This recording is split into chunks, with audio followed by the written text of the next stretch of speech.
I'm a 20-year-old guy working at our country's emergency dispatch center. Where I live, we have one nationwide emergency number that everyone calls for help.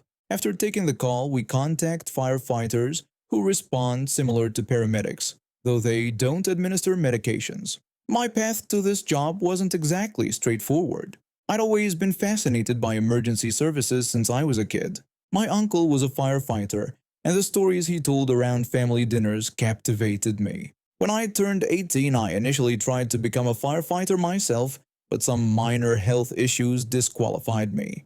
Not willing to give up on my dream of helping people in emergencies, I applied for dispatch training instead. The job is stressful but rewarding. Well, most days. Today was what we call a crap show day. We were severely understaffed, with multiple units already out on calls. The phone lines wouldn't stop ringing and everyone was stretched thin.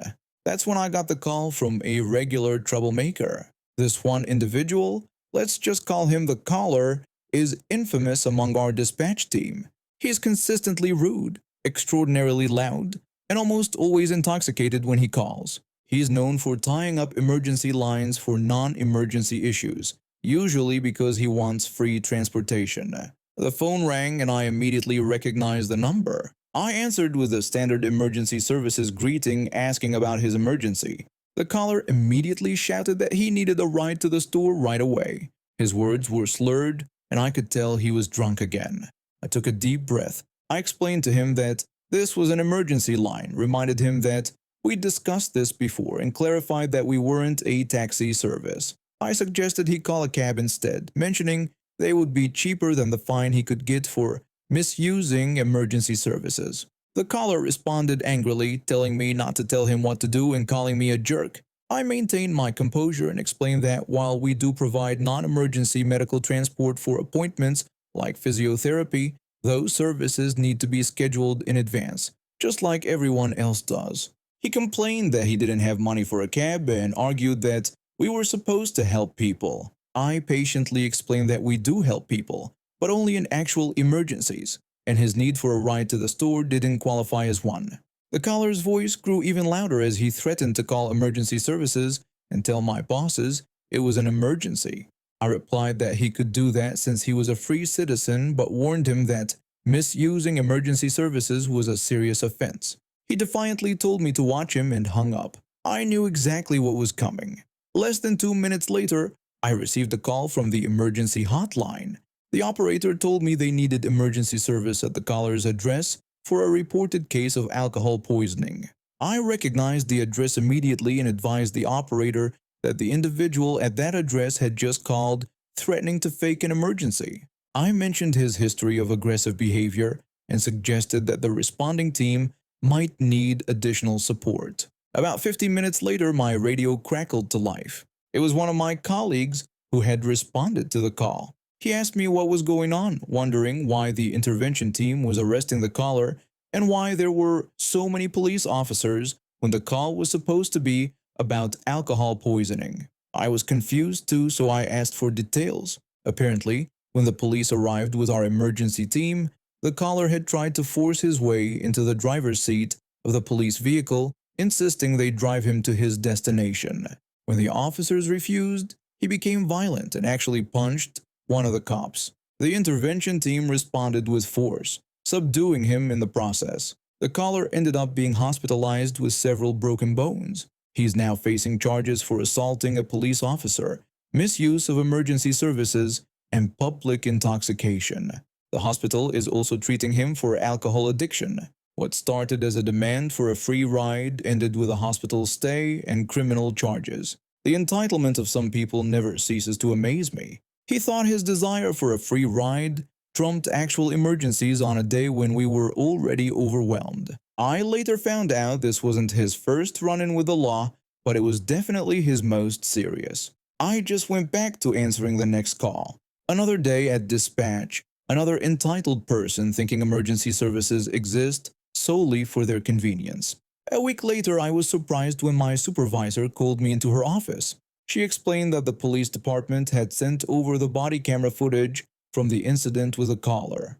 Apparently, they wanted to use it for training purposes, and they needed my statement to complete their report. When I watched the footage, I was shocked at just how belligerent the caller had been. On the video, he could be seen stumbling toward the police vehicle, yanking at the door handle, and slurring demands for a ride to the liquor store. When the officer denied his request, the caller took a wild swing that barely connected with the officer's shoulder. What followed was swift and by the book. The intervention team subdued him with textbook precision. My supervisor commended me for handling the initial call professionally and for warning the response team about potential danger. She mentioned that because of my warning, they had sent additional officers, which helped prevent the situation from escalating even further. I later heard that the caller was sentenced to 6 months in a rehabilitation facility as part of his plea deal. Some of my colleagues think he got off easy, but I hope the mandatory treatment helps him turn things around. Regardless, I've saved the recording of that call, not to mock him, but as a reminder of why we take every call seriously and why protocols matter. In emergency services, you never know when a routine call might turn dangerous or when an entitled demand might end with handcuffs and a hospital stay. I spent over 2 years working at a hotel where I got to know everything about how things run, especially when we changed to a new hotel brand. The training was tough and covered everything from helping guests to learning company rules. In the end, only 2 of us still worked there who had gone through that original training. Working at the front desk meant dealing with all types of people. Most guests were pleasant, but occasionally you'd encounter someone who thought their status entitled them to special treatment beyond what our policies allowed. One afternoon I arrived for my 3:11 shift and immediately noticed something was wrong. My 2 morning shift colleagues, both young women who had recently graduated high school, had clearly been crying. Their makeup was smeared all over their faces. Our front desk manager, who had only been with us for about 4 to 6 months, looked absolutely furious. I asked what was wrong. The front desk manager explained that we had a major jerk as a guest who was the highest level on the rewards program for the hotel chain. He described how this guest was constantly demanding free upgrades and freebies and screamed during every interaction with staff. He told me every department had called him complaining about this guest and that just now the man had come to the desk and screamed at my 2 colleagues until they were both crying. I felt terrible for my colleagues. They were sweet, innocent people who genuinely enjoyed helping guests. While my manager was explaining the situation, I looked up the guest's information in our system. As soon as I saw his details, a smile spread across my face. I pointed out to my manager that the guest was actually an employee of a different hotel. My manager acknowledged this but didn't see why it mattered. I explained that when traveling using an employee discount, guests are required to behave respectfully, as stated in the fine print on the discount form. I grabbed the form and showed it to my manager, pointing at specific text. I showed him where it said that failure to be respectful could lead to having an employee discount suspended or permanently revoked, and could even result in termination. I suggested that he call this guest's hotel, ask for the general manager, and explain who he was and what the guest was doing. I quickly looked up the hotel's phone number, called, and handed the phone to my manager. After a lengthy conversation, my manager hung up with an evil, satisfied smile. The manager told me that the guest's general manager was absolutely furious after hearing about everything the guest had done. Just then, our main switchboard phone rang. I answered professionally, greeting the caller and asking how I could direct their call. The caller requested to speak to the entitled guest's room. I politely agreed and transferred the call. After transferring the call, I made a sarcastic comment to my manager about how someone wanted to talk to the entitled jerk, and I wondered who that could be. My manager burst out laughing. He told me that the general manager had given him his personal cell number and instructed him to call immediately if we had any more issues. He said he was leaving the number next to the switchboard in case we needed it. I told my manager that while his revenge was done, mine was just beginning. My manager looked worried and asked what I was planning to do. I smiled mischievously and picked up the phone. I called Hotel Rewards customer service and reported that someone was using a rewards account while also using an employee discount on his stay. The customer service representative exclaimed that this wasn't allowed. I acknowledged this and explained that's why I was calling to report the violation. I provided the guest's reservation number and rewards member information. I suggested to the representative that if they investigated the guest's history, they'd likely find all his stays were booked at employee discount rates. The representative told me they were starting a ticket to investigate the guest's account. I thanked them and hung up. After hanging up, I removed his rewards number from his current stay. My manager was grinning from ear to ear and commented on how awesome that was. I told him that I wasn't quite finished yet, and that it was time to spread the news to all departments that the guest was no longer a rewards member. I made a new key for his room without concierge access. Then I went to every department in the hotel to explain the situation. The reaction was the same everywhere I went. As soon as I mentioned his name, staff members would groan and ask what the jerk had done now. I explained to each department that he was no longer a rewards member, and that if he gave anyone issues, they should call the front desk immediately. I added that his general manager had likely already reprimanded him. Everyone was thrilled with this news. Finally, I went to the concierge room and used the guest's new key to invalidate his current one. I spoke with the evening concierge, who visibly cringed at the mention of his name. I told her she wouldn't have to deal with him anymore and asked her to leave a note for the morning staff that this guest was no longer allowed in the concierge room.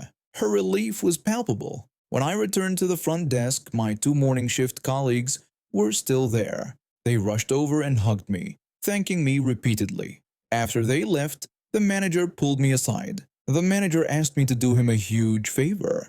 When I asked what he needed, he requested that if he ever made me angry, I would come tell him so he could fix the issue. Later that night, the entitled guest came to the desk humbled and polite, saying his key didn't work. I apologized for the inconvenience and offered to make him a new key, giving him my best fake smile while making a standard room key without any special access. The next day, I checked his rewards account and found it was suspended. When I checked again the following week, I received a message stating the account number could not be found. Serves him right. About 10 years ago, I had some leftover 2.5-inch stainless steel tubing from a metalworking project. Instead of letting it go to waste, I decided to make something useful with it. I constructed a walkway guardrail and, most importantly for this story, some large garden arches with plant shelves for my wife. These weren't your typical garden arches. Being made of stainless steel, they were extremely heavy, about 400 pounds each. Installing them was a serious job that required a forklift. I had to anchor them securely into the ground and position large landscaping stone blocks around them to complete the garden design.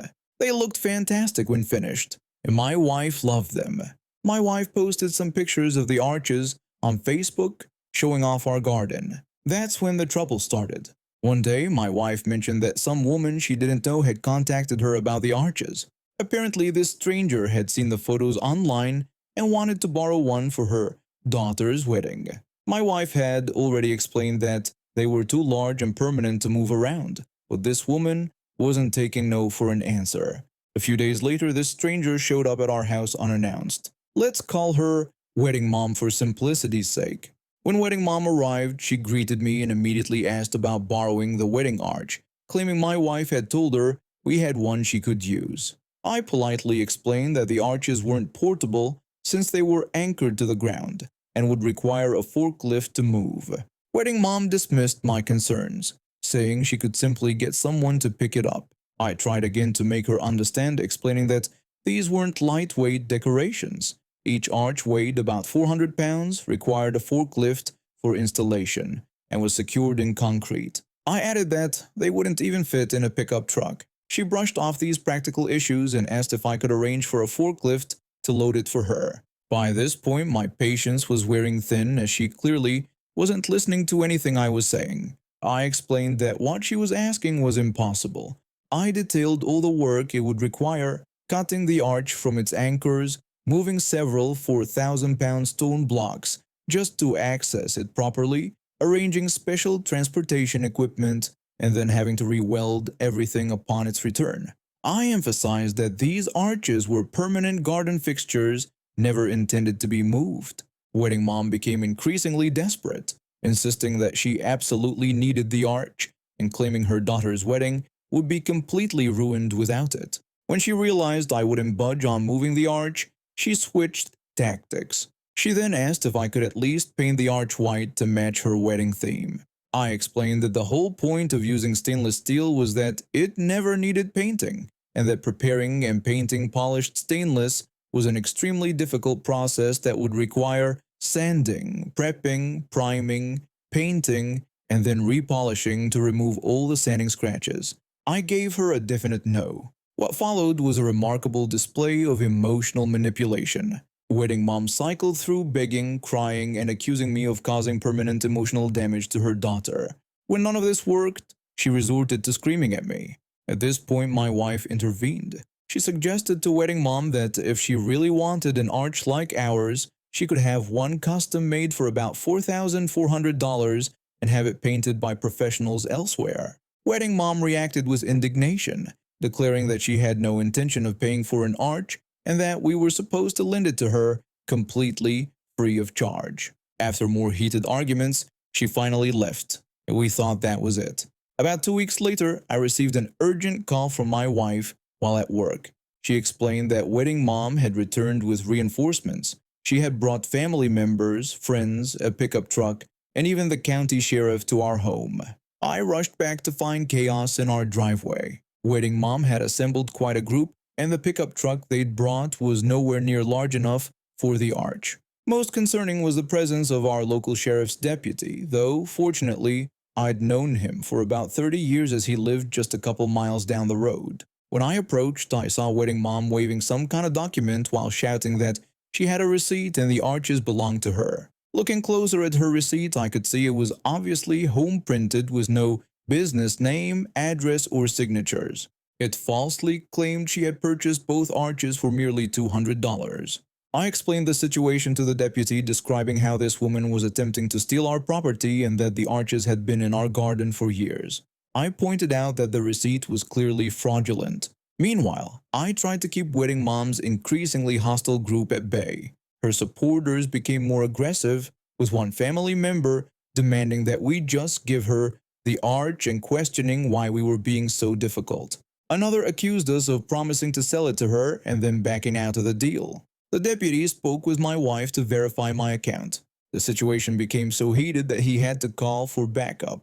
Eventually, 2 more deputies arrived, and together they escorted wedding mom and her entire group off our property. When they were leaving, wedding mom continued to shout about how I was destroying her daughter's wedding. I never found out how the wedding went, but I can confidently say it wasn't under my wife's arches. There was absolutely no way I was going to move those 4,000-pound stone blocks, tear up my yard, use a cutting torch to remove the arches, transport my forklift from my shop to my home, and then reverse the entire process just to lend these arches to a complete stranger. Interestingly, my wife's Facebook post did inspire some of our actual friends. 2 couples have since had their wedding photos taken under our arches, but the arches stayed exactly where they are, and there were no crazy mother of the brides involved.